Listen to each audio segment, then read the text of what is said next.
And, it's better than a 0. What grade is 55%? I think it's an F. There you go. There you go. In American schools, though, it's a B. The bar was literally on the floor. Yeah. In Nevada, 55% is a C+.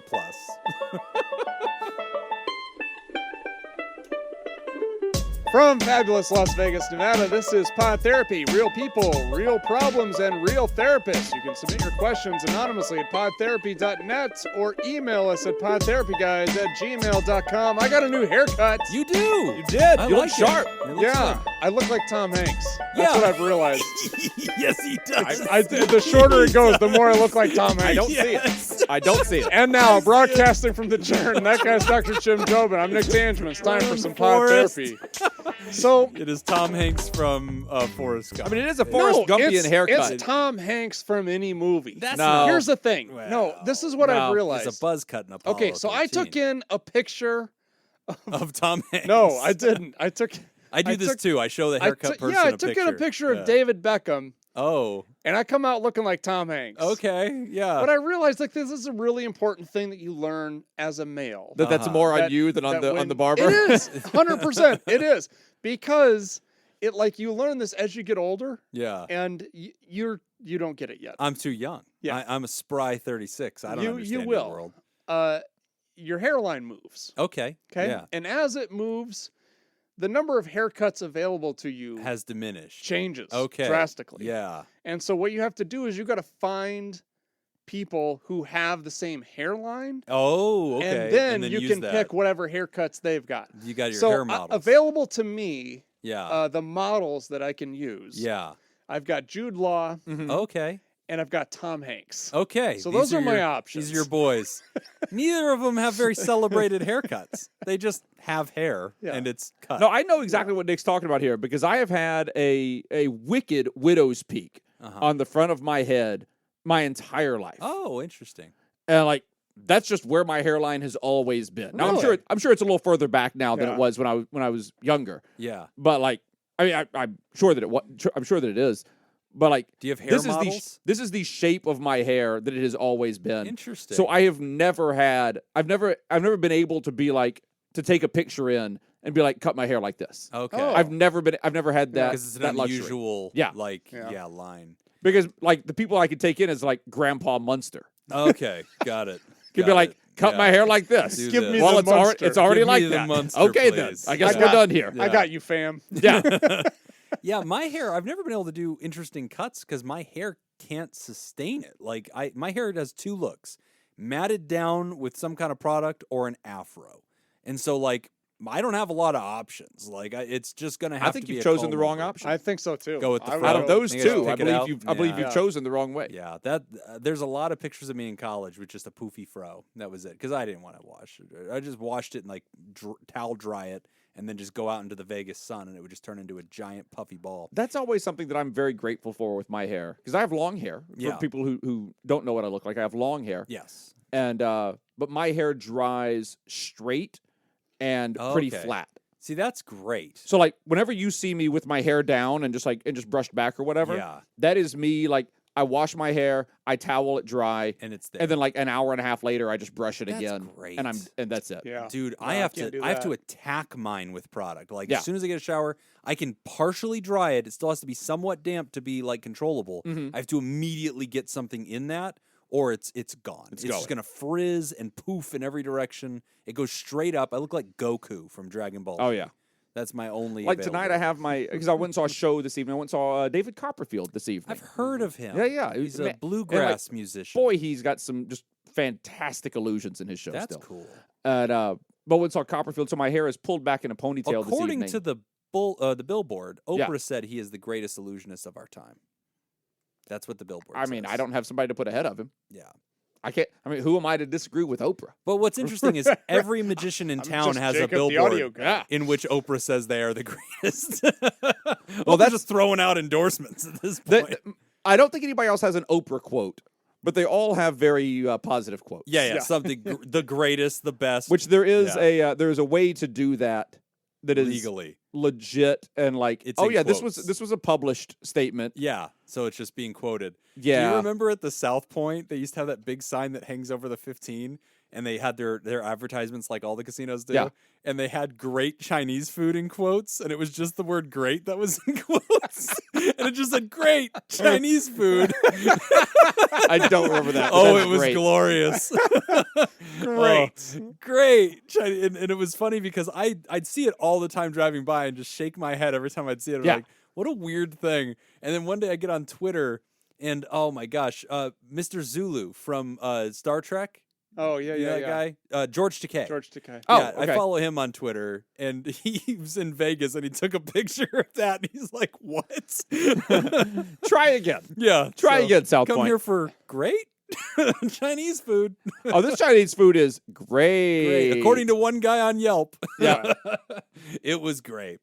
But no, when I have it pulled back like this, I throw a little water, like I dampen my hands, just to frizz it out, and just run it Yeah. over there to get the frizzies down. But Yeah. that's about the most product that goes into my I hair. need to figure out my hair model. I don't know who that would be, but I've I done the same thing where I show up with a picture and say, "Do this to my head, please." I So, know who your hair model is. who's my hair model. Richard Simmons. Richard Simmons, the guy with the perms and the It's just a big white guy fro. I like that. See, no, I hate that, but that you are still right. So, I wonder what Richard Simmons would look like if he was able to get his hair down. Pauly mean, Shore. I know. assume that he can. Yeah. I assume that it's possible. Why wouldn't he? Yeah, Yeah. It feels like it doesn't violate. I mean, I feel nature's like laws. Richard Simmons has, access to hair gel. He probably does, Yeah. but I think he could do the sweats Bob it all Ross. out anyway. The Bob Ross, Yeah. also a fro. See, yeah, Mhm. this is what I've got to work with. That is exactly what I. Except their hair Embrace is actually it. better. Yeah. Be confident I in feel yourself, like if you're Jim. gonna maybe that's the eccentric TV show. Jim is just giant fro being a therapist. Let's do the group hug. Yeah. I think that was actually a character on King of the Hill. I think they're like the guidance counselor was like that. He had like a little white guy fro going on. Did he? I don't Yeah, remember. that's all I Yeah. got. To the questions. All right. All right. I have started rewatching King of the Hill, by the way. Oh, it holds up. Yeah, it really It's does. Still a great show. Shaka Khan, that's another good hair model for you. There you Shaka go. Khan. Yeah. Okay. I have to Google that one. Yeah.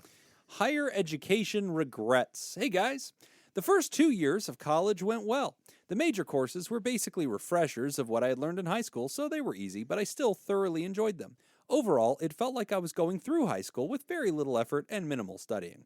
The math classes were quite difficult, but I had a good time with those and actually studied to do well on the exams. Then junior year hit. The local campus only had courses for computer science classes for the first 4 semesters. So, for my junior year, I was in a dorm at the main campus. It was truly the first time I was on my own. Suddenly, it seemed the classes had undergone a severe difficulty spike. I felt out of my league. I still didn't study, and I let a lot of homework and projects slip by, sometimes barely even starting on them.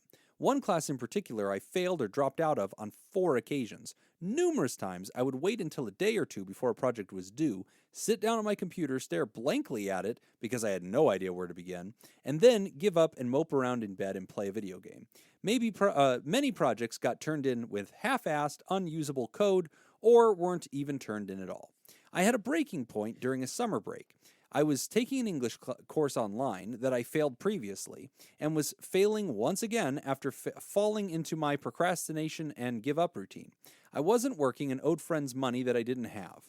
There was a night in there where I felt lower than I'd ever felt before. I didn't know who to talk to or how to even bring it up to my parents. So I wrote a long Tumblr post about how I was feeling in my situation, emailed the link to my dad, and went to sleep. They ended up being supportive, and that's how I ended up with my first therapist. It was a good experience, but I didn't feel like we clicked, so I went in search of another. Fast forwarding a bit, my third therapist was by far the best. He took the time to explain CBT to me and what sorts of things we'd be trying. I saw him for about 1.5 years or 2 years before he moved practices and I could no longer see him. Honestly, I don't remember much of what we discovered together. After many struggles, I finally graduated in May of 2018. Since then, I have not been able to find a job in my field, despite being told that places are always looking for developers. I've been working steadily since graduating, but I've found that I've given up on getting a computer science-related job. I'm 3 years out of college with no relevant experience and in massive, crushing student loan debt. I feel stuck in my current job and I no longer feel passion for coding or math or anything, really. And I'm dreading when student loans come due again in May, as I have no idea how I will pay them. I work 2 jobs, and I want to do literally nothing when I get home. I just want to lay in bed and sleep. I guess what I want to ask you guys is, how can I move past my regrets of going to college and putting myself in debt for seemingly no reason? How can I find new passions or renew old passions when I'm always too tired to do anything in my free time? Thanks, guys. Love the show, John. That's a good question. Very relatable one. I've had lots of people talk about this. I'll jump into something immediately that I was just talking Go to my for it. brother about this last week. And that is because I feel like I did not get any kind of tangible career boost or help or anything like that from going to college. I have a bachelor's degree. I have a 4 years bachelor's degree. And I don't feel like I got anything out of that. Yeah. That is like a tangible thing. Right. Now that I can point to and say, like, I make X amount of money each year because I have this I did degree, that. or like X amount of money additional because I have this degree. Right. But I'm glad I went to college. Okay. I'm glad I had the experience of going to college. Were you saddled with debt? I was not. Okay. Yeah, there's no debt from my college. I went, Okay. it was paid for through scholarships and all that kind of stuff. Football. Mainly football. Yeah. I was a football. Yeah. So yeah, I don't have that experience. Okay. But I am. The only thing that I'm addressing is this feeling of completely wasting your time. Yeah. And also, did it contribute to the career? No, but, it was a self-development time. Exactly. Yeah. So I would back off of the language of like I wasted my time with it. I understand what you're saying. That's what I'm trying to convey to you. Is But I you'd understand feel what that you're if saying. you had crushing debt. If you thought, I went on a 4-year Of course. self-development program that cost me a fortune that was paying off the rest of my life. No. Yeah. I'm Should've very gone to empathetic. Europe. May I'm as very well just empathetic with the writer backpacked on on a credit card for 4 all years. of this. Yeah. And I understand why you're saying this. I understand Right. why you're thinking this way. Right. But I mean, like, from your letter, you Yeah. sound like a decent person. Sure. I'm sure you're a fun person to be around. I'm sure people like you. I'm sure there are people in your life that love and respect you, and part of your development is From that. you spent 4 years doing this thing Sure. during a It very matters. developmental time in your life. Yeah. So like, don't poo-poo it completely. Yeah, that's a good point. The debt and everything, that's a different bag of Different bees. animal. That's true. Well, and I agree with that too, because I was going to say something very similar. And I mean, I always kind of felt the same way about my first 2 years of college, Mm-hmm. because with all the gen eds and stuff like that, I felt like I was kind of wasting my time with all that. But Right. now looking back on it, I don't believe I did. And so, John, the writer, you said that your therapist had worked with you in the past with some CBT. So maybe what we would do in a situation like this is take a look at the meaning that you're giving things, which is kind of a CBT experience there. So when something happens, you give it a meaning, and then that meaning is kind of what drives the emotion. So to you, college means it was a waste and you didn't get anything out of it. So then we can use some CBT and maybe we can start challenging some of that thought. Well, like Jacob said, did you really get nothing out of it? Or is it just because you're currently not using that skill in your profession that you feel like you didn't get anything out of it? Because I would agree too. Like I think it was a life experience for me. Mm-hmm. I got a lot of things, non-tangible things from that experience. And Jim said, yeah, I could have put that on a credit card and gone hiking through Europe, and Right. I could have gotten it that way too, but I didn't. So it doesn't matter. Like, there's no sense in going back and what I could have done, because we can't change it. I did this. The best thing I can do right now is what did I actually get from it? What was valuable, and remind myself of Also, I would argue that it is probably easier and maybe different. I was going to say better, but different.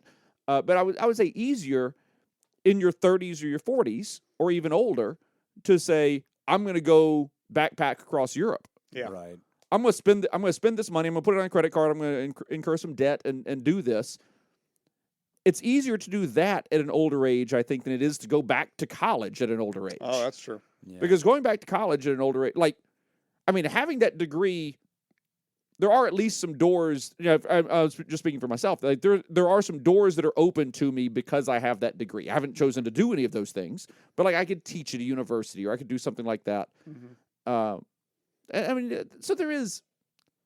Yeah, and perhaps you're just being, you flip it in that one piece of language, and we might be focusing too much on that. And I get that too, because it's just an email. So, a couple of thoughts here. So, one, I want to comment for a brief moment on why it's probably a good idea to forgive student loans. I'm going to take a second to talk about that.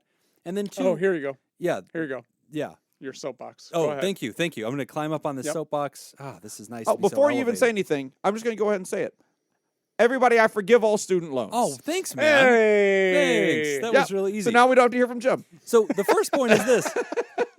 If you say, okay, If only it were that easy. I forgive you. yeah, the average bachelor's is going to cost $30,000 to $50,000. That's how much debt people have if they stop at a bachelor's. And I pray to God that they can, and that their bachelor's immediately dumps into a career. Yeah. Computer science, you'd think would be a strong career. That seems like a smart move. But here's the problem. You couldn't, if you said, okay, at 18 years old, instead of going to college, I'm going to go take out a loan for $50,000 and I'm going to spend that money wildly in Europe. You would never get approved for that loan. It would be predatory lending. It is a criminal federal crime to try to loan you that much money, because they would do it against all the metrics they have to demonstrate that you could or would be capable of paying back that money in a timely fashion. So it is not allowed to loan you that much money. But they will loan that and much more to people who do not have the capacity to pay it off on a hope check that one day they will. Then you have stories like this where it turns out, hey, the economy didn't require this, or it does, but it doesn't pay back at a certain amount. And so it's interesting, we predatory lended all this money to all these people for education that we believe, and often is, requisite for the basic economy. The rest of American history, we financed the education required for the basic economy. We didn't always have 12th grade. We had 5th grade. Then they said, hey, we need more education to match the growing economy. Now we pay for 8th grade. Then we started paying for high school. Then we paid all the way to 12th. We need probably 16th grade to be paid for by the American economy. That is not a revolutionary idea. That is not socialism. That is not communism. It is classic Americanism, just extending the grades along with the tech that runs our society. But instead of doing that, instead of financing the education system as we should have, we created a Faustian bargain, which we predatory lended monies to people that would have never been qualified to have those monies in the first place. And we said, this is how we'll pay for the higher education system, through indebted interest payments by the taxpayer. Anyway, that's enough of that. That's why it should be forgiven. For any new listeners, this is the part of the show where Jim yells at you. Yeah, I'm yelling at the world. So No, it's a broken system. It and it- makes me mad, and I'd like it to be either deal with it. If Biden came out tomorrow and he said, look, I don't feel good about forgiving this. It feels icky to me. People feel that this violates sensibilities. Fine. Biden should come out and say, I'm essentially your banker, since I'm the one, the federal government issued all this debt. I'll tell you what, you can refinance it at 0%. Pay back exactly what you've borrowed. But the problem is, my interest, anyway, I'm not getting into all this. So let's talk to the writer. So I would like that to be an issue. Here's the second thing I want to talk about. I hear this kind of letter all the time in therapy, all the time. And maybe that's why I talk about it so much online. Like I do complain about this all the time. And my Twitter is active about this particular political issue. And there's been listeners who have been frustrated with me, and they're like, hey man, I sensibly don't agree with you. That's fine. Vote how you're going to vote. I'm going to vote how I vote. But as a therapist, I hear this letter all the time. And when people think student loan debt, they think, oh, yeah, some kid is 25 years old. He wants a new car. He doesn't want to pay. I'm 36. I am not a kid. I'm a middle-aged man. And most people that are crushed underneath this debt, the people that I talk to all the time, are in their 30s and 40s. And they are either going to declare bankruptcy, or they're going to default on the loans, and they're going to ruin their credit for a very long time. That's the only way they're getting out of this. In And fairness, it's too based much. on Jim's mustache, he looks 14. That's fair too. Yeah, if you have If you only look at mustache, that part it takes of some him. years off. Anyway, so Ryder, let's talk about the things you do have control over. You don't have control over the fact that the debt exists. I feel for you. You don't have control over the fact that your industry, the job that you want, needs you to have, I guess this degree didn't matter. And I relate to you. My bachelor's in religion meant nothing. And I was told during my coming up, I said, oh, I want to be a church minister. I'm going to help. And they said, great, you should go get a degree in that. So go study religion and the Bible. I did that. It was a fucking sham. Not just because of your sensibilities about religion, but it turned out churches didn't give a damn. I was going to say, it a seems degree. like you wouldn't need that to be a pastor somewhere and, anyway. And the tribe I came from said that it did. The tribe I came from said, no, we believe that you need to go study and show up with a degree. All the pastors that existed at that time had degrees. That's why they were the bosses. And then when I came up, it turned out, nope, you just needed to be a fun, passionate, clean living young man, and then you could be a pastor in this church. So my degree meant jack shit. And so the only thing my degree did for me was allow me a stepping stool to get to my master's. That helped. My doctorate did not matter. It did not enable me to do my profession. I already could. I did that because I was passionate about, getting my doctorate in it. And it actually ends up hurting me financially. Anyway, okay, enough about Jim's economy.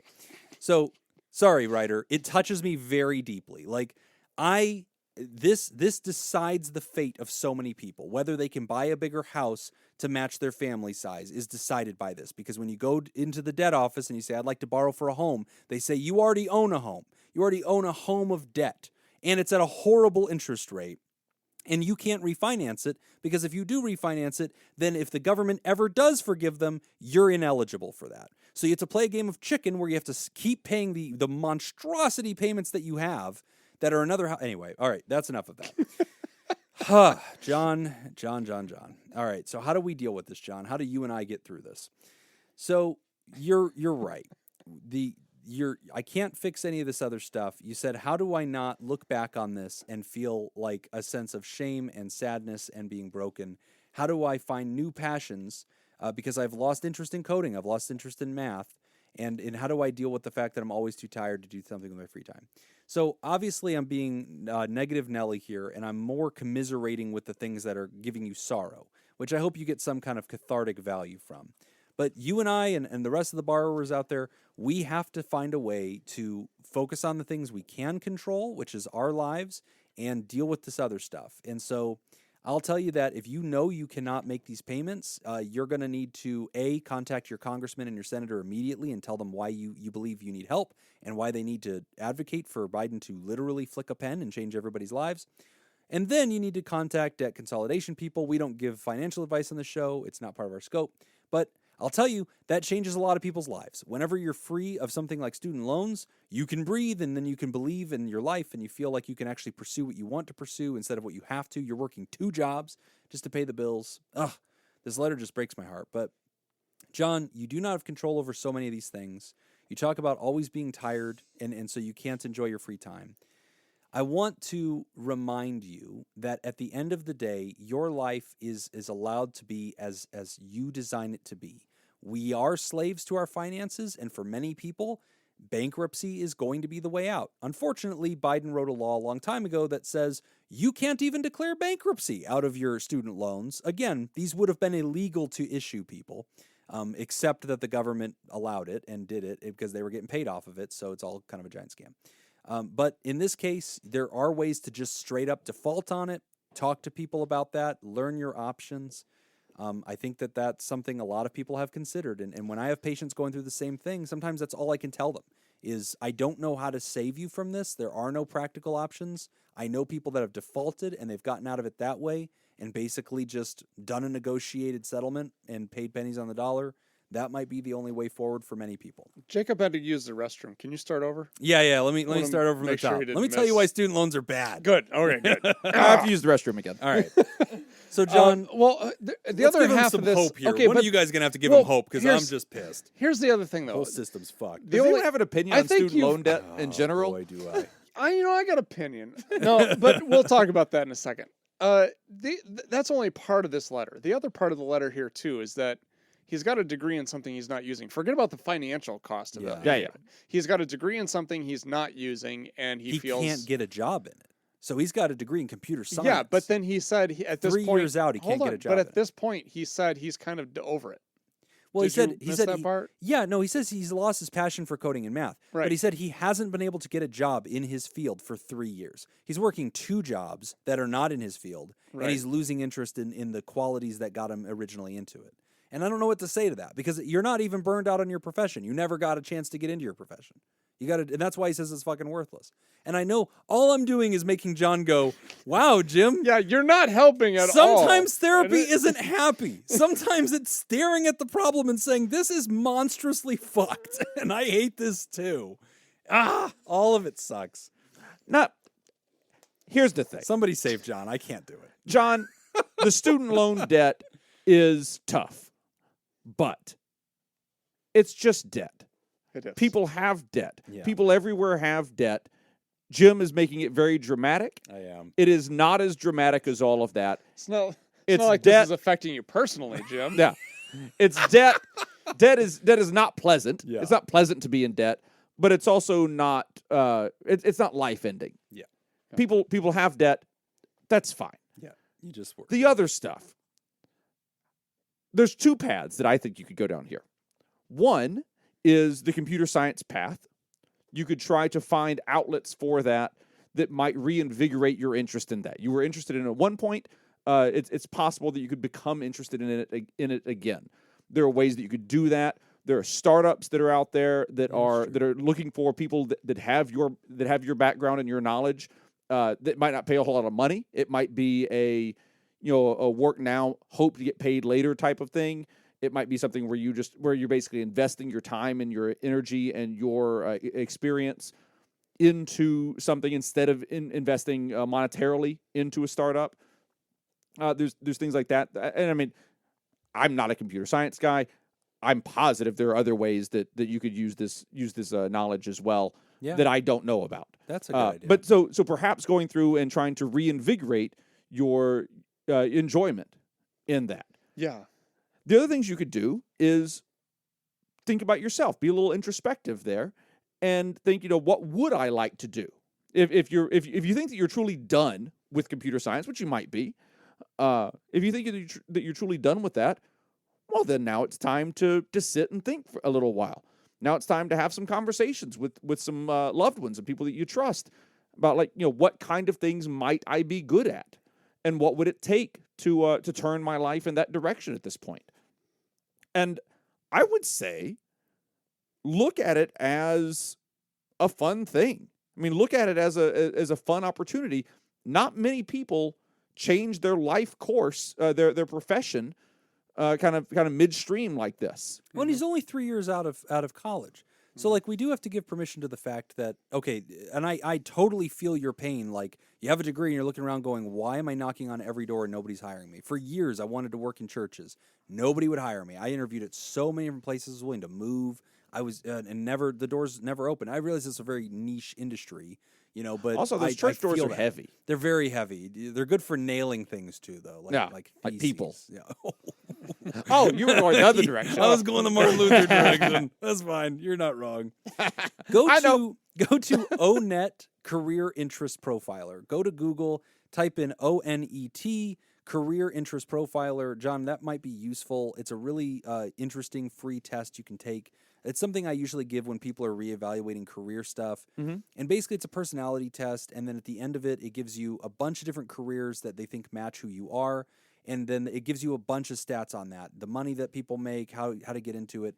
At the end of the day, the bachelor should open up some doors somewhere, because there's going to be jobs that just say bachelor required as an arbitrary feature, which, again, is why we need to have 16th grade. But this is where I think you can kind of steer your way into that. Maybe that will help give you some new ideas. Then copy and paste the careers that the profiler gives you into the Bureau of Labor Statistics OOH. It's like the Operational Outlook, Occupation Outlook Handbook, OOH. So go to BLS OOH. Type that into Google. I think the website's bls.gov/OOH or something like that. But what that is it's a database of every career in America, every job, and it just has like a special profile sheet for every one of them. It tells you where they're in demand, how much money they make, exactly what they have to do that job. There's usually videos of people that do the job, and they'll break down like their happiness and what they like about it, what they don't like about it. It's a really great resource. So I usually give people the ONET career thing first, and then I steer them to the BLS OOH, and then together I use that to give them the homework of researching and identifying at least 5 other jobs or professions that are adjacent to what they do that they could take interest in, and then we start exploring and discussing those, and that's what materializes into real life change plans, which maybe could result in you dropping some applications into some jobs you didn't even know existed. Yeah. And I mean, I would definitely not steer away completely from computer science if you think that you might still have an interest in that. Mm-hmm. I'm only kind of harping on that because you've already done the legwork on that one. Yeah. Well, I mean, there's been times in my career that I've really thought about getting out of it and doing something else. And it always goes in waves, where there's times where I'm like, I want to do something else. And then it comes back. Then I'm very interested in doing my job. So, don't I wouldn't get don't put too much into that, because it can come. It's gonna come and go. And then your other you're what, option? like 23, 24? Yeah. I think that's Ish. where he's at. Yeah. He's 3 years out of college. Assume he's like in his mid 20s ish. Yeah, probably. Don't forget, your other option is an OnlyFans. That's always a always backup. on the table. The other issue here too with the student loans is it's not just the interest on the student loans; it's the principal. Yeah. Because unless you Principal's a deal lot. something with the principal, never you're not do. going to have. You never deal with it. Unless they no. What I'm saying is, what the university charges for you to go to school. Oh, it's insane. If that Yeah. doesn't change, there's not going to be universal education. Which is paid interesting. for. All right, it's time No, to take a break, and but we're the going to come economy of back. this is very We are going to talk interesting. about mental health I'm Instagram. telling you, there's a triangle of the payer. Today's Same thing episode is happens brought to in you by healthcare. It does the same thing. It's Nathan's why Hot Dog Scoop, and Dr. Ben Don, Richard Macy, Lord Colin Stewart, and Sammy Scoop. Would you like to sponsor the show? Become a therapy producer. Go to patreon.com/therapy. Hey guys, guess what? What? Somebody wrote in with some questions. Hey! Oh, cool. Yeah, Do you have this the is- answer, or are you playing along? No, I'm playing. Oh, I may have just seen. He was. No, I am. Oh no, I'm not. I'm not anymore. I'm not playing along anymore. Yeah. Hide the answers at the bottom, guys. This is from. I'm scrolling down because I'm trying to see the name. I just got the email. It's ORB from ORB. I'm sorry. Okay. But here's the questions. They also sent in a scoop, or not a scoop mail. We're sent not in that show. They sent in another mail, but we don't have that. It's in the queue. Anyway. Okay. Here's what we got. This is the person who went to. They live by the NASA. One of the NASAs. Remember? No. Manasseh? No, NASA. Yeah. National. Manasseh. Yeah. All right. Whatever. Manassas? All right. Manassas. Here we go. They live by the Battle of Manassas. That feels right.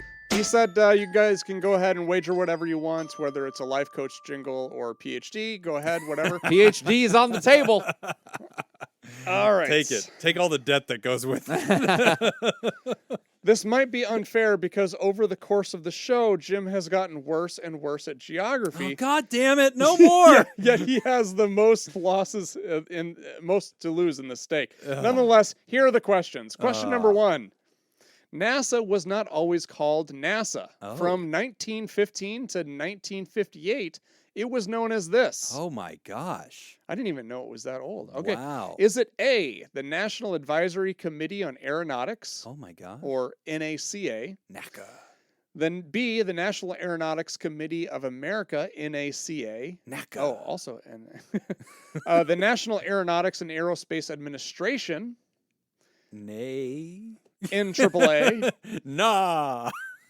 The National Administration for Space Exploration, Oh, wow. NACE, Next. or the Bezos penis rockets. Final answer. Final Which is answer. it? A, B, C, D, I'm or taking E? nah. I want that one. The National Aeronautics and Aerospace Administration. I just like So that it goes C. nah. All right. NACA. Which one, A or B? Oh, there were two NACAs? There's The two NACAs. National Advisory Committee on Aeronautics or the National Aeronautics Committee of America? Oh, fuck. Nah. I know it's NACA. I want And it I to be stopped nah. listening after you said NACA. I know, I'm positive that it is NACA. Nah. I like mine better. Let's see. What was the second one? I think the second one sounded better. Second one, National Aeronautics Committee of America. Ends in America? Oh. I don't feel No, I like the first one better. Yeah, they got National the first one. Advisory Committee on Aeronautics. That's what I'm going right. with. I'm going with Yeah. A. They never have the word America. in Jacob wins the PhD. Oh, Oh! Dr. Jacob in the hizzy. Take the debt for the love of God. Take it all. I don't want it anymore. Oh, you have student loan debt? Well, let me explain about the It's payer weird that mix. never came up. Yeah. It's a triangle of payment that people don't appreciate. Breaks the system. Why is mental health Instagram so toxic? From Felicia Butler. Oh, Felicia. Mental health social media is amazing. Oh, it's such a It's- garbage. It heap. is ridiculous. Oh, it's Let's just, so before we gross. even get into this email, I don't know what this email's about. I don't see the emails beforehand. Nick and Jim see the emails beforehand. I don't. Social media about therapy and about mental health is ridiculous. disgusting. It's all bad. I'm going to go ahead and use this word. Other people don't like it very much. It's crazy. It's crazy. It is solidly crazy. It's crazy. Yeah, it's just horrible, which she's going to point out. Great. I have a question. I agree. You're just right. Felicia writes, I have a question for you all. I know you've talked about the dangers of mental health Instagram, but I'm curious to hear your takes on why this has become so popular recently. Is it more to do with the way social media is set up? Are more people just seeking help for their mental health than before? Or is there an actual rise in the number of people who have these issues? In particular, I see a lot of posts talking about toxic parents and their influence on their adult children, and it seems like so many people can relate to it. It seems like mental health struggles are becoming commonplace, but a key component of a diagnosable disorder is deviancy, making it rare. But at what point do we cross the threshold of no longer being rare? Not sure if that all makes sense, but I'd love to hear your takes on it, on all these questions. Love you guys, Felicia. These are great questions. That's a These are solid question. Solid. Okay. I have an unpleasant answer for it. Uh-oh. I have a I hate everybody answer for Oh, it. there we But go. you go ahead. Just let it rip. Let's save that one. Burn it all to the ground. So I don't think. Well, do you think the numbers have changed? No, Yes. Okay. Yes. I don't. Well, let me. A fight between Let two me- people who no longer have a PhD. Let, One who never did, and one who One recently who- lost theirs. let me clarify. I don't think the numbers have changed. So I don't think that we have. We're talking percentages Right, here, obviously, because I the don't- population has gone up. Right, prevalence rates. I Yeah. don't think prevalence rates have changed for diagnoses. However, I think what we include inside the bubble of mental health has grown. Interesting. Okay. Okay, so I Yeah. don't think the prevalency of schizophrenia has changed. Bipolar disorder has changed. So you None think of that the has number? changed. You think the percentage of people with X symptom Diagnosis. has well, That's where he's differentiating. yeah. So No, I'm saying like He's saying there's because, more like, symptoms, There but are the certain same number of symptoms. diagnoses. That's where I was going. Yeah. So you're saying that the people with X symptom has stayed roughly the same, but we have widened the amount of symptoms that would contribute to a certain diagnosis. Not exactly. Okay. I think the diagnosis prevalencies haven't changed much. I don't want to say they haven't changed, but I don't think they've changed Think of drastically. diagnosis. Differentiate I think as of- legit. I can explain this. Oh, I go got ahead, this go one. I ahead. got And this also one. differentiate prevalence I don't have versus a doctorate. percentage. Go ahead. What the fuck do I know anymore? What I'm talking about as inside the bubble, I'm talking about what she talks about, which is like unhealthy parenting. Okay. Okay, now that Yeah. I think we are having a much more broad conversation about, Okay. and that is now being placed in the category of mental health, Right.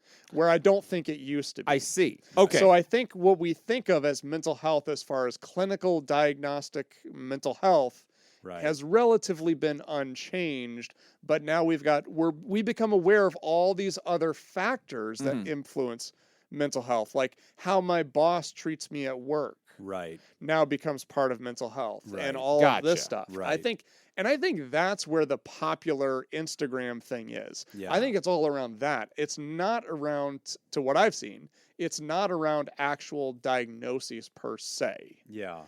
ADHD may be an exception to that. Yeah. We do see a lot Okay. more of that. Yeah. That's my thought. Okay. So, I mean, her question kind of in order here. She said, yeah, okay, what's the explanation for why this is explosive? I do think prevalence has increased, not to the number that would justify what we're seeing, right? Right. But yes, I do think it's increasing in certain areas. Do you have a It thought would, about- it would have to anyway, because It just does. we become more aware of it, and our We're gonna tools identify for more. diagnosing it Yeah. are better. and I So, think yeah. the data I've seen suggests the prevalence rates have increased So do you think incrementally. that the numbers have actually increased, or the diagnoses have increased? I think it's both. So I do Okay. think that Nick's right, that there are more radars radaring that are catching more things. Mhm. That's happening. So that's increasing prevalence. Radar's gonna radar. Radar's going to radar. That's it. But then I mean, there- just watch MASH. I also think there are more cases organically happening at a higher rate of population than previously. And I think that's mostly pandemic related. And to be frank, also economy related. I think that's a big part of it too. But I do not think any of that justifies what is happening on mental health Instagram or mental health TikTok or any I of those think things. I agree. I think that's Yeah, different. that's just happening. That's always been something do that have we've a- studied. I do have a theory of Oh, why that's happening. My answer is to why that's happening. Okay. I think that's happening because I think we have done a good job at destigmatizing mental health and making Yep. it more open to talk about. Right. And now I think because of that, how do I want to word this? Because we've done a good job of kind of opening those doors, Right. it's like these new doors have opened and everybody wants to rush into them Yeah. in a Yeah. kind of a way. Yeah. And I don't want to like insult people who are doing this because I don't mean that to be insulting. Well, this is what I mean it to be like happens. it's kind of the new thing to talk It's about. popularized, it's democratized, it's now becoming something where people learned the words, and it stopped being something you don't talk about because you want to seem like you have your shit together, and it became something where general swaths of the population became comfortable being vulnerable and talking about their pain, which I think really began whenever the internet became personalized and we started having blogs and live journals and stuff like that. That's whenever we started seeing people having the bravery to share very intimate personal stories without the fear that it was going to destroy their entire lives. And then we started seeing the democratization of mental health language throughout the entire population. Now we have this huge like support kind of system that's erupted, which is really good. But the problem is, whenever you give the lexicon of clinical mental health language to the populace and they're untrained in it, now they start playing scavenger hunt and they're spotting clinical mental health stuff. Now they start yelling that everywhere. Donald Trump has narcissistic personality disorder. Yep, or this person's gaslighting you, or this person's manipulative. And what's accidentally happened, and this is part of why Instagram is so toxic, it creates this echo chamber, as all subgroups do, as all hashtags will eventually. But that echo chamber has a victim complex. And this becomes problematic because now everything is somebody else's fault. Everything that's going on in my life is a mental health thing.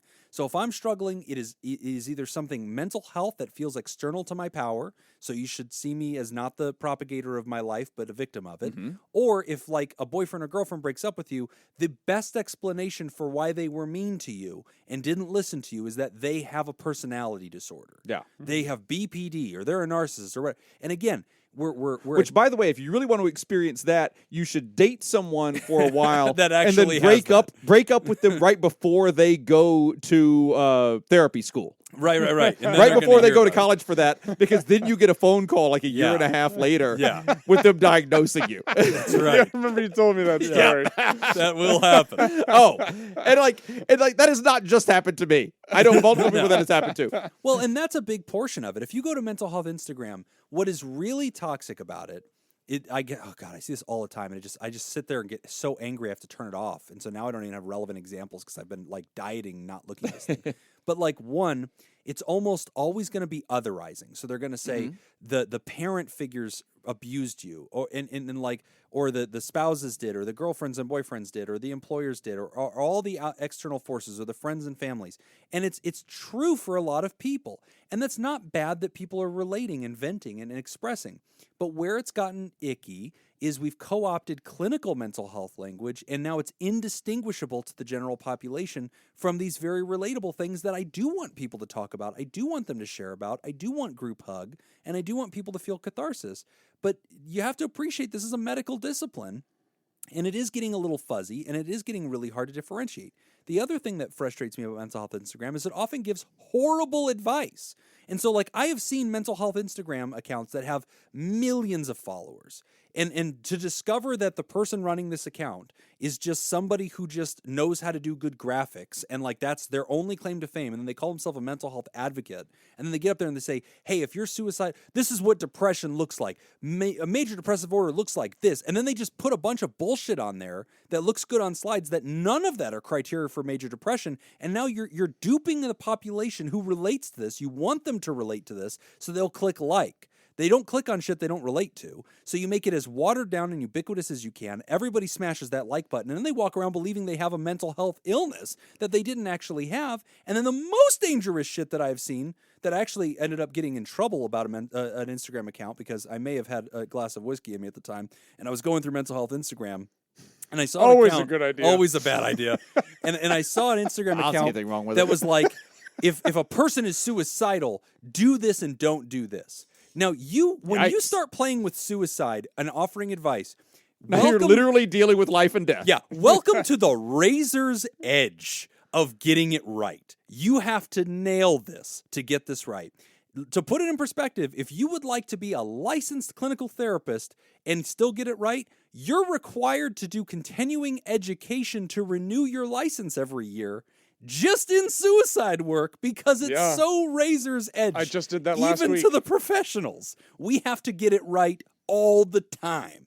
And so when I get on this Instagram, they were like, you know what doesn't help? Don't ask people why they're sad. That's patronizing. Don't ask people if they feel suicidal. That's patronizing. And it just looks like an emo kid just wrote this. And I'm like, what on earth? Yeah. Yes, you should ask them if they're okay. Yes, you should ask them if they have plans to hurt themselves. You How the shouldn't- fuck else are you going to find out that they're suicidal? Maybe you don't be goddamn idiot? patronizing to them. Yeah, maybe don't be a douche when you say it. Oh, are you sad? Bitch. Maybe don't say it Yeah. that way. There's got to be a right way to ask people if they're okay. And it was horrifying. It was just like, don't ask them that. Don't ask them why they feel bad because that's patronizing them, and don't ask them if they're suicidal because that's patronizing them. Don't offer to help. Don't ask if they need to talk because now you're just, and it's like you're turning them into a victim. And you know what that's going to, and I'm like, all of this is the wrong advice. Like if I had to create a document that said kill as many people as possible, I would fill it with your advice. So it's horrifying because there's no accountability, but people have adopted the lexicon of that language. So they walk around in the clothes of authority and credibility, and then huge populations of people learn more from that asshole who just has a really cool Instagram account than from a podcast run by real therapists that actually offer real advice and try really hard not to break the law or do dumb shit whenever we're explaining it. And so that frustrates me. Like years ago, he doesn't listen to this podcast, so I'll just fucking say it.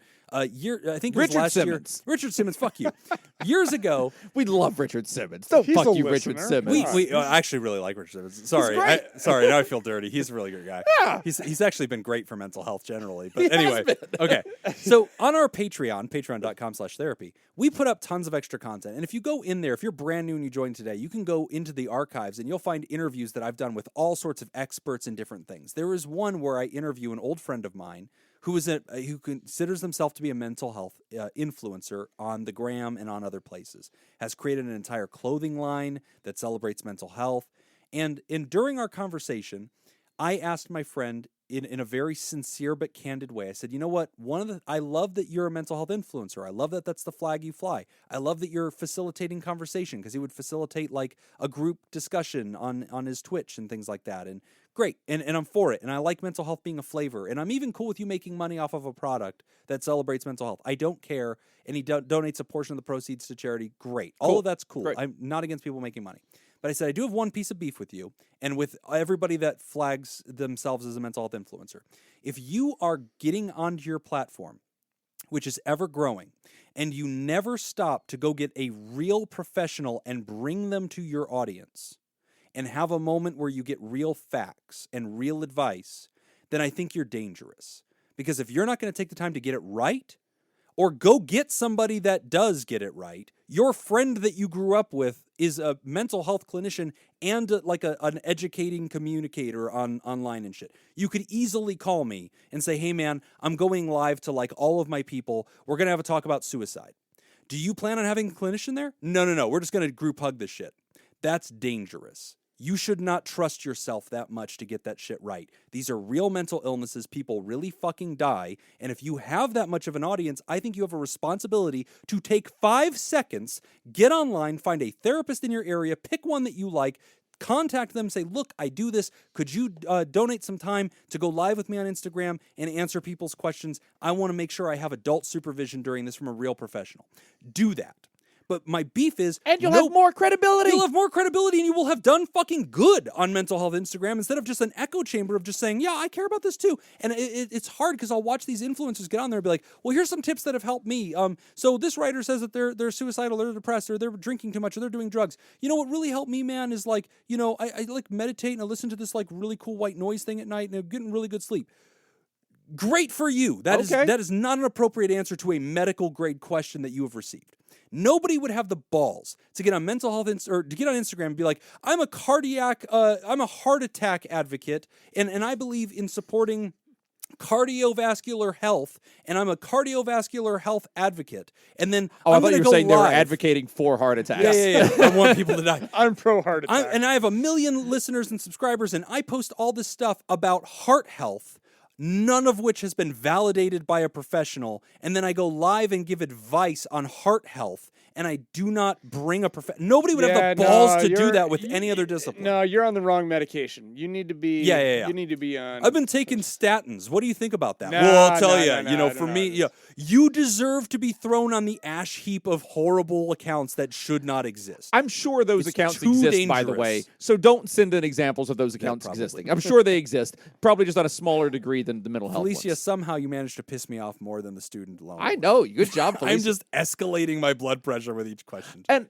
I'll just piggyback on what Jim was saying. The last part of that, I really believe, is everybody's opinions fucking matter. Right.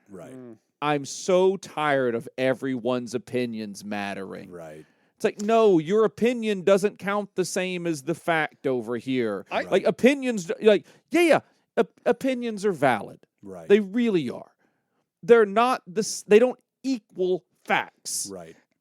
I would say, yeah, I would agree. I think opinions matter, but they don't matter equally. And like, I am aware of the degree of irony that is happening right now with me saying this. Okay. Because I am currently on a therapy show With a doctorate that you earned with Agreed. knowledge. Agreed. Nacka. Like, I'm currently on a therapy show as an audio guy comedian, and like I give my little brand of mental health advice on this show. Stay in your lane. Like you And don't like. And we're here to put him in his lane if Yeah, he's that's the not. thing. I was We're gonna say, collaborating. That's great. I try pretty hard. I was gonna say really hard. That's not true. No. I try pretty hard I try. to stay in my lane. Yeah.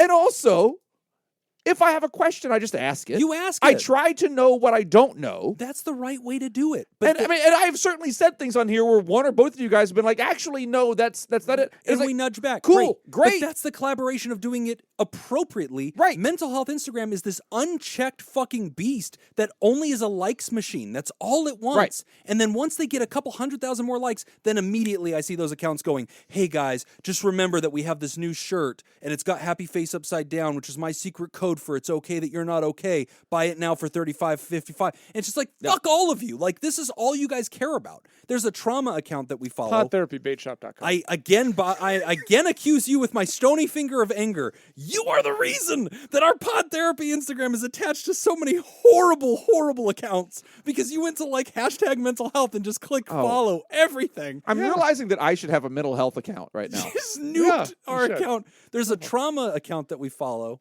that's like trauma support or something like that. And like half of it is just trying to post the most relatable possible thing that will get a like, which fine.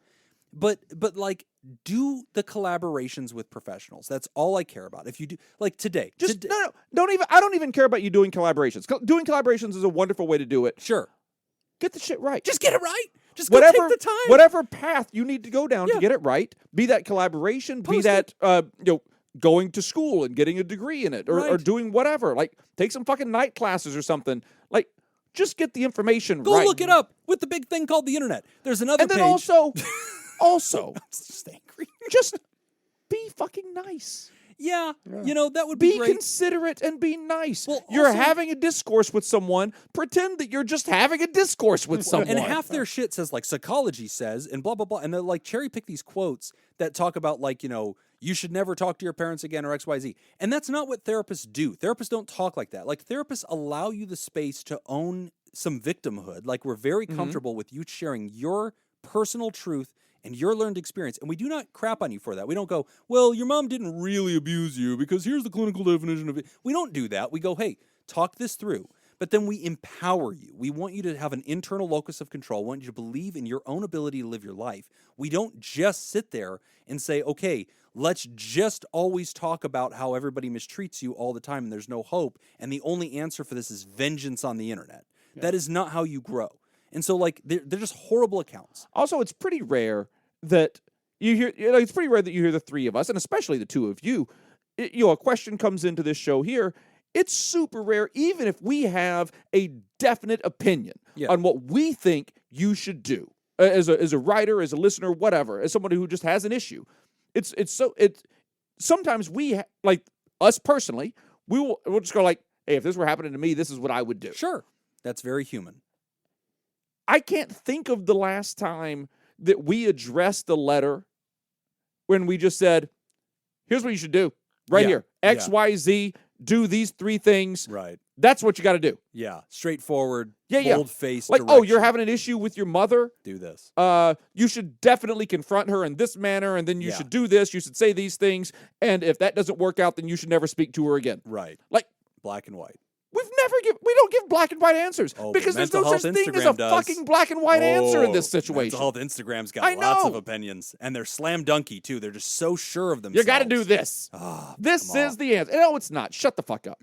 Like, do it the way the news does it. That's all I ask. Like today, I got a call from News 3, and they were like, hey, there's these videos that just came out. They're horrible videos. You guys have probably seen them where these high schoolers are beating each other up. There's a girl that got punched out, and she Oh, shit. was knocked out. In Vegas? No. Yes, Vegas schools. High schooler beat up another high schooler. For the record, Nick or Everybody I have filmed not it. seen these. Okay. Neither of us have seen these. Basically, there's 2 videos out filmed by students. One where a student attacks a secretary at Ugh. a school, and another one where a student attacks another student. And so they called and they said, hey, we're running a story tonight on is mental health a challenge for our young people as we're seeing here? Jim's answer, no! Yeah. So, I have very complex views on that. Which Only when it comes to student I loan always debts. get frustrated talking to the news because anytime I do a segment for the news, I give them a paragraph and then they trim out one Right. 3-word sentence, and that's what they're going to use. And it's frustrating because I like long form. That's why I like this podcast. I like Great long Chinese form. restaurant. Yeah, great. So in this case, they were like, we want you to come on and talk about this. And I was like, okay. And I couldn't because I was fully booked. I did not have time. So I was like, hey, I can't do it. And says, okay, give us recommendations. I recommend other people. And that's fine. Whatever comes out of that, I think that they're going to cherry pick it to tell a story they've already written. And I think any therapist they bring on is just going to say, yeah, these kids are under a lot of stress. And I guess we're seeing that. My answer was going to be much more complicated about, nope, they all have cameras now. They've all kind of been assholes. Always. And now we're filming it. And there's a pandemic and there is a lot of stress. Like, that's true too. And here's the actual metrics that capture that. As it turns out, a lot of 17-year-olds are assholes. Yeah. But like, the metrics are not going to be these 2 videos. The metrics are going to be the actual CDC data that we have on the subject. Here's the article, right? But that's fine. They're going to tell their story. But they told it with an expert sitting next to them, at least paying attention to this. And they're probably going to say, hey, expert, if a kid is if a parent's watching this and their kid's struggling, where can they get help? Great, because that expert's going to go, cool, here's actual answers. Here's a website. Here's a phone number. Here's when you should get your kid help, because every parent's like, oh, when should I do it? Like, this is when. Mental Health Instagram does not do that shit. They just always go, your kid is broken, everybody's broken, and it's like, God, I'm sick of them. So thanks for poking the bear, Felicia. Good job. Look what you've done. You broke Jim. Good question, though. The last thing, yes, very great question. The last thing I'm going to say on this topic is, if you were responsible enough to take out the student loan, then damn it, you. All right, it's time for our next break.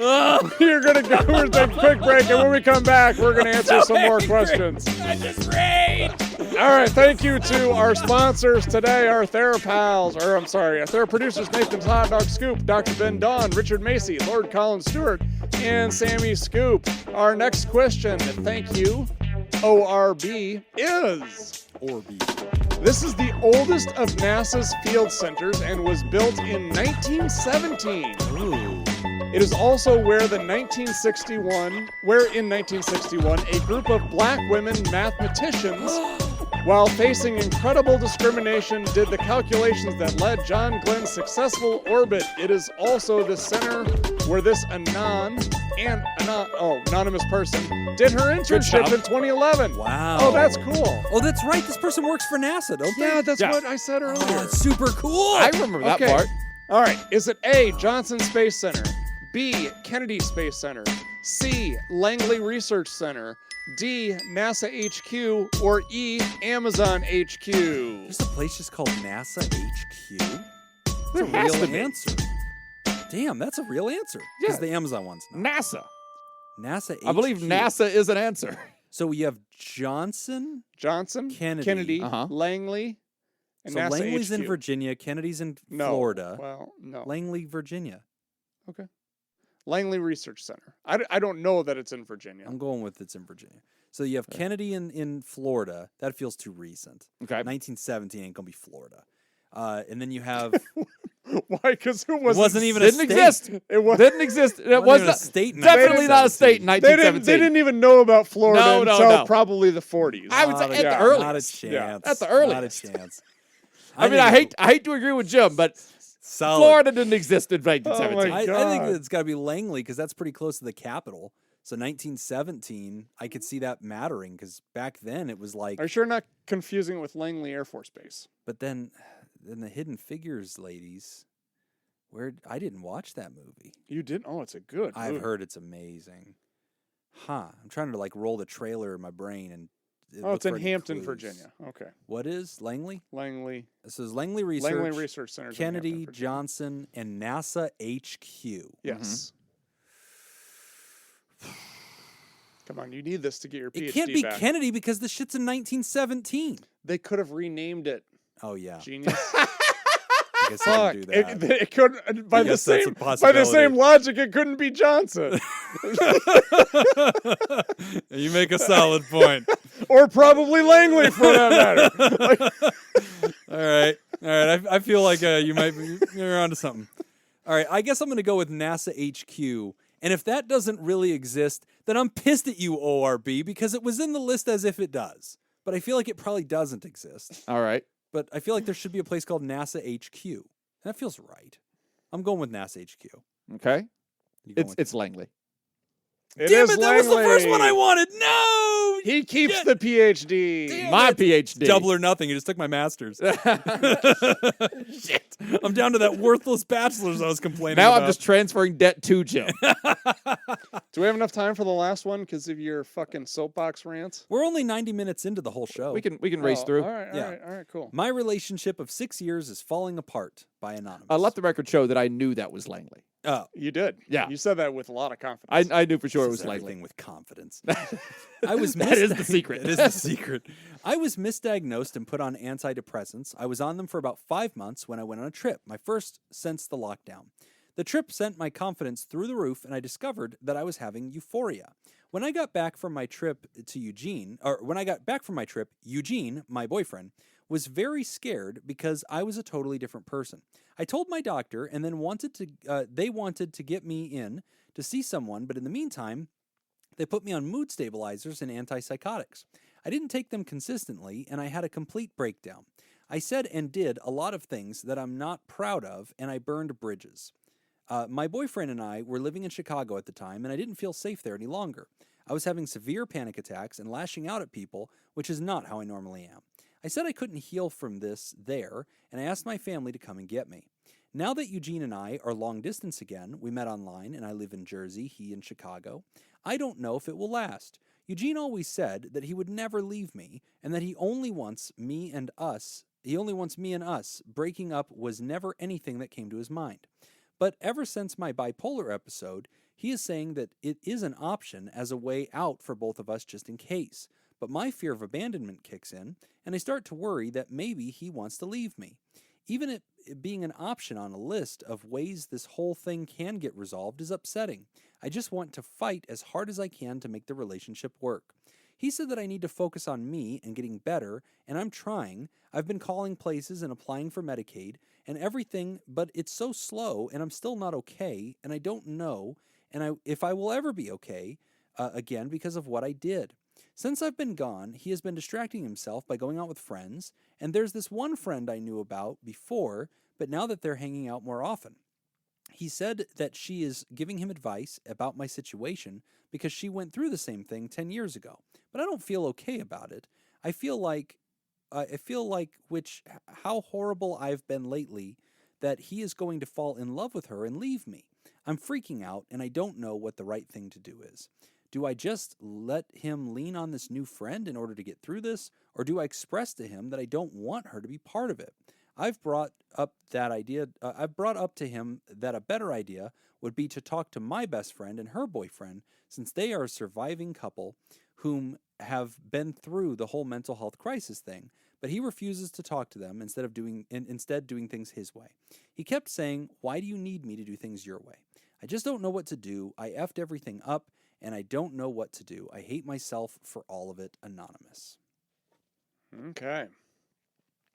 Well, I don't think you need to hate yourself for all this. This is, I mean, obviously not something that you set out to do or anything like this. This is just kind of what happens sometimes. So give yourself a little bit of a break there. The other thing too, I think, is you're dealing with a lot right now. Yeah. I mean, there's a lot going on. And trying to manage a relationship, number one, on top of all this is very difficult. Trying to manage a relationship long distance, Yeah. it makes it even more complicated. And this just, it kind of seems to be like one of those things where, like trying to put the toothpaste back in the toothpaste tube, Mm-hmm. like, I mean, the more you try to force it, the messier this is going to get. Yeah. Secret, by the way, put all the toothpaste in your mouth and then put your mouth on the tube. Oh, then you blow it and then back you in basically there. blow Yeah. it in. Yeah, Right. That's Yeah. how you do it. Yeah. And that's Great how way to your, recycle your that's- toothpaste, by the way. and also how your family gets COVID. Among many things, honestly. Forget COVID. There's a lot of things you're getting at that point. Strep. Herpes. Yeah, there's probably many things you'll be catching for this. But yeah, I think, I guess my take on this, I see how you want him to talk to your friends about that, but if he doesn't know them, it's probably going to be uncomfortable. He knows this other person. Along those lines, I can also validate your feelings towards that. That would be, if I was in your situation, I'd probably be a little worried about that too. But that doesn't necessarily, just our fears don't always equate to reality. That doesn't mean it's going to happen, but I validate your concerns about that. But I do think, though, that this is one of those things where, again, the harder you try to force things to work out because you really want it to work out, the less likely it's going to happen that way. I think the best thing that you could do in this situation is really focus on being the best version of yourself. And that's really hard to do because you don't want to lose this relationship. But then the relationship starts becoming your focus, and then you kind of start neglecting your own self-care. Yeah. So, couple of things to this writer. So, I'm going to take the relationship thing, I'm going to put it on the table for a second, and let me just talk about what you're going through. So, first, I'm really sorry that you were misdiagnosed. I'm really sorry that the system didn't do a great job of identifying what was really going on with you for a while. And I'm sorry if that was discouraging. But I'm so proud of you that at this point you're saying, look, I'm working on solving this. I'm applying for Medicaid.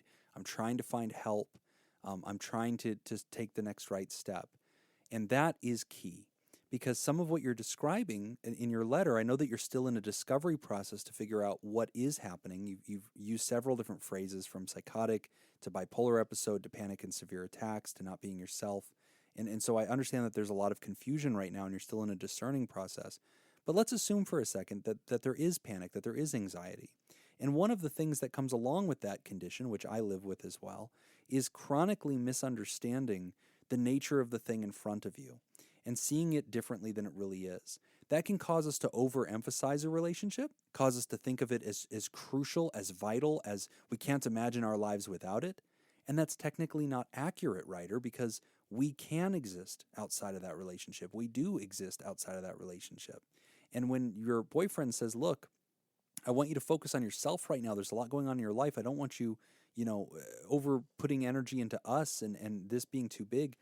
That is okay. And another thing that you talked about is, I don't like that Eugene even mentions that breaking up is an option. That bothers me. How can it be an option? Writer, it was always an option. Whether Eugene acknowledged it or not, that exists. Failure, breaking up, ending relationships always is on the table. You can't have some kind of firm, ironclad agreement that somebody's not going to, in any way ever, decide that this relationship isn't for them or need to move on. And so I want you to steel yourself against the realities of this. I don't want us to try to control Eugene. I don't want the advice I give to be, here's how you can keep him going in the relationship, here's how you can maneuver. I want you to be focusing on you, getting into that help center, getting the proper diagnosis, getting the proper care. And alongside with that, the therapist that you talk to is probably going to immediately try to help you right size the fears that you're having about Eugene. You will be okay, even if you and Eugene do not work out. Even if you meet somebody new and you start feeling confused, or if he's feeling overwhelmed, he doesn't know how to be supportive, you're going to be okay. You will go beyond this moment. And I want to make sure we don't accidentally make Eugene so big and so powerful and so important in your heart that you don't have the resistance and the resilience to endure tough things. You've got to have that better mentality that says, I know I transcend this moment. I will be okay. Now, when we talk about the relationship piece, about what you should be doing and far as getting Eugene into the right, thing, Eugene does sound like he has a supporter, he has a friend, and that friend relates and is giving him advice. I don't want you to catastrophize and mind read. Those are cognitive distortions where we're imagining that Eugene now has like a special relationship with this person and like they're stealing him from you. That's dangerous thinking. That's going to cause anxiety. It's going to cause you to sabotage the relationship. You're going to start pushing him and wanting more information. You're going to start acting paranoid. And then you're going to do things like saying, I don't want you to talk to her anymore. I don't want her part of your life, which could be too controlling. Which again, I want you to adopt the attitude not of defense, but of offense. Having this firm relationship involves just being healthy together, loving each other, being affirmative to each other. And if that isn't enough, if the relationship starts to die of natural causes and grow in different directions, again, I want that to be something you can tolerate, that you can understand. I don't want it to look like a black hole and this idea beyond which you cannot possibly recover. That puts way too much energy on something that is by nature temporary. All human relationships are to some point temporary. So I actually agree with you focusing on yourself for right now. I don't like us getting too paranoid, too anxious, trying to control Eugene. We do not have control over his dynamic with this other person. You can tell him, hey, I feel threatened by this person. I just want to tell you that I do ask that, you keep things above board and keep it honest. And I hope that we're still with each other.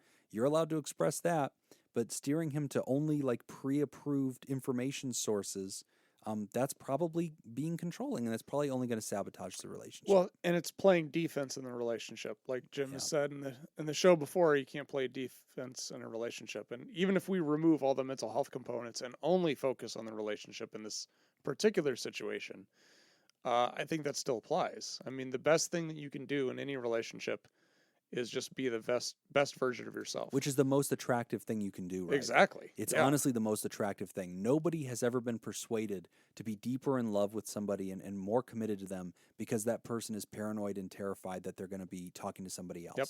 There just is no such thing as relationship defense. If you've listened to the show for a while, we've talked about how there's 8 billion people on this planet. Assuming that Eugene is straight, there's 4 billion eligible people for him. Obviously these are gross exaggerations, but my point is there are way too many humans for you to guard against all the possibilities that he could have. Now, at the end of your letter, you said, I don't know what to do. I fucked everything up, and now I don't know what to do. I hate myself. Writer, I just have to challenge that. You didn't fuck anything up. You have had a mental health crisis, an episode. You are adapting to that. We would not say... By the way, it happens. It does happen. Uh-huh. And we don't want to say what if it had been a stomach issue? What if we had discovered, or what if you had kidney stones? That happens too. That happens too. I don't want to be like, oh no, I screwed everything up by having this health crisis. Like, no, it's a health crisis, and your job is to deal with it, to address it, and do the next right thing. That's what you've been doing with mental health. Do not confuse the mental illness for your own behavior, as if you alone are master of all the cards and you've made all the decisions. You have not. You are very much a passenger in this vehicle, and you're currently learning how to get hands on the steering wheel and get back in control. So hating yourself for what has happened is a gross exaggeration of how much agency, how much authority, how much control you've had in any of it. You haven't had very much, writer. You've got to be gentle with yourself. And again, a lot of your writing sounds like the writing of somebody who's going through anxiety and is misunderstanding and misperceiving the way things are. They're catastrophizing a little bit. They're putting too much value on the relationship. They're imagining worst possible outcomes. They're mind reading a little bit. They're fortune telling a little bit. They're coming away with all these false conclusions. And that feeds anxiety, writer. That's what you're going to learn about in therapy. You're going to learn in cognitive behavioral therapy how to dismantle that anxiety response so that we don't overreact, so that we don't experience the panic because we're confronting the perception of things. That's going to be key. I do believe that the best possible outcome will come from you being the best version of yourself. Which means Always. going the direction toward helpers, Yep. focusing on you. When Eugene says that, I want you to focus on you. I think he's saying, don't be so pestered and fearful about our relationship that you take your eyes off of your care. And he's saying, I want you to be resilient enough that regardless of our day-to-day status and whether or not we've texted good morning, I love you, I want you to be okay. And that means that's exactly the same advice I'm giving you, is that I want you to be focusing on your own mental health, your own care. That's going to be the key. And that's the direction forward for you and Eugene too. And if it doesn't work out, Ryder, and again, I'm sure it's fine, but even if it doesn't work out, I need you to steel yourself against that possibility, because you will be okay no matter what. Yep. Focus on you, and the rest will come into alignment. And you are not responsible for this. Do not hate yourself. Be kind to yourself. That's key, okay? Great questions today, guys, except for the two about student loans and mental health Instagram. Last one was Except for the nice. two that exploded Jim. You broke Jim. I don't think it's fair to blame the writers. No. I think there's a little bit of accountability. Shame on them. I blame Jim for those. Shame. Yeah, I think I enjoyed those two questions. Shame on you people. Yeah. Putting me through this. You know I can't deal with it. We want to But thank yet he new means supporters things. Yeah. of the show. Tell us about the newbie. Thank you, James Hubble, our new therapist. Do you think that's a real name? Yeah, they named the telescope after him. Yeah, that feels right. Yeah, the James Hubble telescope. Mm-hmm. Was it the James Hubble? Yeah. Sure, Was it James Yes. sure. Hubble? Yep. How many times do we have to say real. yes? It wasn't James Hubble. It was. That's Polly weird. Mustang. Oh, that guy. F all of you. Thank you to all the people. I'm going to that look it up now. I support the really hope show. it is James Hubble. I don't think it's James. It's something else. I don't know, but I really hope it's James. I'm pretty sure it's not James, Thomas but that Hubble? would be no. Richard Hubble? Henry Hubble. Nailed it. Thanks to I think all it of was you. Hubble. I think you're right. I think his first name, a lot of people don't know this. It's actually Telescope. A lot of people don't know his first name was Space. It's Edwin. Edwin Hubble. That feels more right. Yeah. So thank you for all of you who support the show at patreon.com/therapy. I wonder what it'd be like to have the initials where it just spells It's fine. Yeah. Thank you for all of you guys who support us. Remember, if you support the show, you get the Patreon content. It's an extra hour up to of us kind of hanging out pre-show and just talking shop and loving life. Also, you get the show a day early. It comes out on Wednesdays instead of Thursdays. Anybody can sign up at patreon.com/therapy. And we want to thank our bosses, the mysterious and shrouded Illuminati members of the fan club, the Thera producers. Thank you, Smitty Scoop, Jake Schneider, Robert Brownie Jr. Mint, Kayla Lansbury, Judy Schneider, Nathan's Hot Dog Scoop, King of Student Loan Debt, Dr. Ben Don. Oh, Ben gets it. Crazy Yeah, he Banana does. Scoop, Mason Miller, Carolyn Albert, Leon Kassab, Kevin Chamberlain, Malia, Richard Macy, Cindy Ash, New Stick, First of Name, Breather Fire, Dumb of Ass, Lord Colin Stewart, Dirty B, Ben Stanley, Sammy Scoop, and Sarah Smith. If you'd like to hear this episode uncut and unedited, Why wouldn't you? and enjoy our spontaneous side projects, go to patreon.com/therapy. And thank you for supporting mental health. That's all the time that we have for this week's session. We want to thank our landlords, Matt Mattingly's Ice Cream Social Podcast, and thanks to those of you who contributed to our show today. We really appreciate it. Remember, pod therapy isn't something you should keep all to yourself. Share this episode with someone who needs it by opening the episode's description in your podcast app and copying and pasting that link we provided into your social media. Don't forget, you can find us at facebook.com/podtherapy, on Twitter at PodTherapyGuys, and at patreon.com/therapy. Do you want to submit a question to the show? Ask anonymously at podtherapy.net or email us at podtherapyguys@gmail.com. I'm Forrest Gold. I'm geography genius Jim Jobin. Thanks, and we'll see you for your appointment next week. Nobody expected Jim to do what I did, We picked the ones that but we I thought done you did it. Yeah. I done That's did it. literally Overcame us the odds. expecting you to do it. It's basically T-ball geography. The more I think about it, the more I'm not sure that Bermuda's a country. I don't think it is. I think it's an American protectorate or territory. I think You're part of it. making that up. I think it's a territory. I think it's like Puerto Rico. No, it's not. It's It's not a definitely territory. not a territory. Or else it's just land that we own that is not distinct into a No, because I think the space. French control part of it. Huh.